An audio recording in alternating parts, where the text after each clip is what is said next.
A ver, ¿existe Dios? Vaya pregunta, ¿no? Es una de las más antiguas que nos hemos hecho. Para muchísima gente, la respuesta tiene que ver con fe ciega, como dar un salto en la oscuridad y esperar lo mejor. Pero, ¿y si no fuera así? En este análisis vamos a explorar una idea diferente, que creer en Dios puede ser, de hecho, el final de un camino lleno de evidencia y de razón.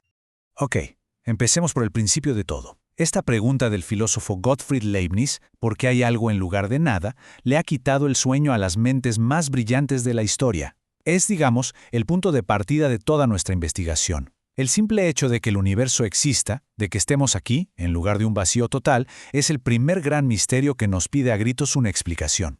Generalmente, pensamos en la fe y la razón como si fueran, no sé, agua y aceite. Como si una fuera un salto ciego y la otra, pues, se basara en pruebas duras y frías. Pero ¿y si esa idea es un mito?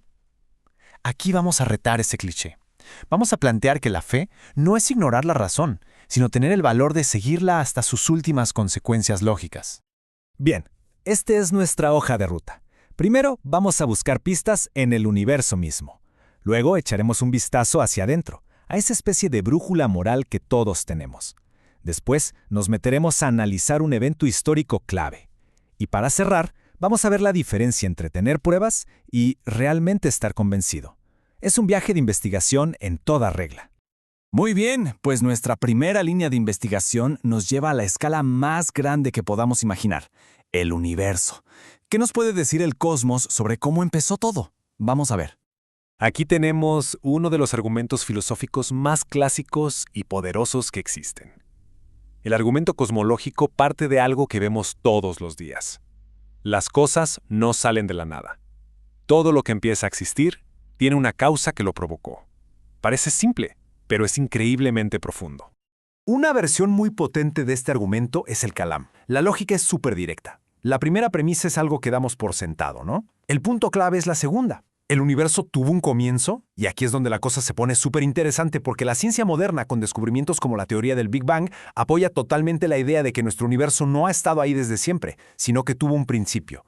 Y si esas dos premisas son ciertas, la conclusión es inevitable. Ok, esto nos lleva a una pregunta fascinante. Si el universo tuvo una causa, ¿qué tipo de causa fue? Piénsenlo.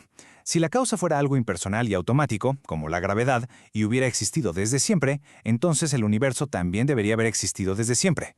La fuente explica que la única forma en que una causa eterna pueda crear algo que empieza en un punto del tiempo es si esa causa tiene voluntad, o sea, si es un agente que decide actuar.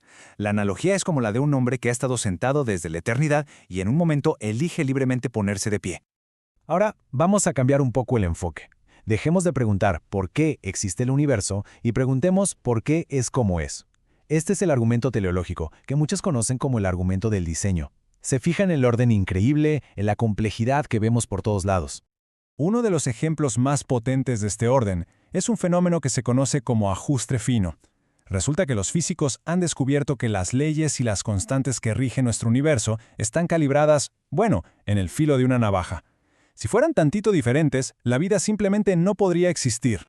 Miren esta tabla. Parámetros como la fuerza de la gravedad o la masa de las partículas tienen valores súper específicos. Si la gravedad fuera un poquito más fuerte, ¡pum!, el universo se habría colapsado sobre sí mismo. Si fuera un poquito más débil, ni siquiera se habrían formado las galaxias. Es como si todo estuviera ajustado con una precisión increíble para que la vida fuera posible. Para que nos demos una idea, algunos cálculos estiman que la probabilidad de que solo una de estas constantes, la cosmológica, saliera por puro azar con el valor exacto que permite la vida es menor a una en este numerito. Es una cantidad de ceros que ni siquiera podemos procesar. Entonces, ante esas probabilidades, la pregunta es obligada. ¿De verdad el azar es la explicación más lógica? Bueno, dejemos por un momento el cosmos y las galaxias y regresemos a la Tierra. Miremos hacia adentro, a la experiencia humana.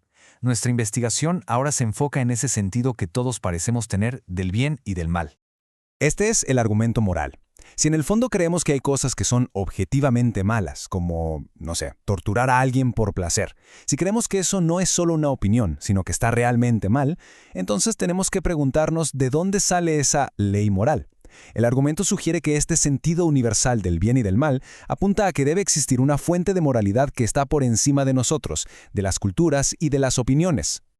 Esta frase de C.S. Lewis da justo en el clavo, ¿no? A veces, el rechazo a la idea de un legislador moral no viene de que falten pruebas, sino de un deseo muy humano de ser autónomos. Es querer ser nuestro propio juez, sentarnos en el estrado y juzgarlo todo según nuestras propias reglas, en lugar de reconocer que hay una autoridad moral por encima de nosotros.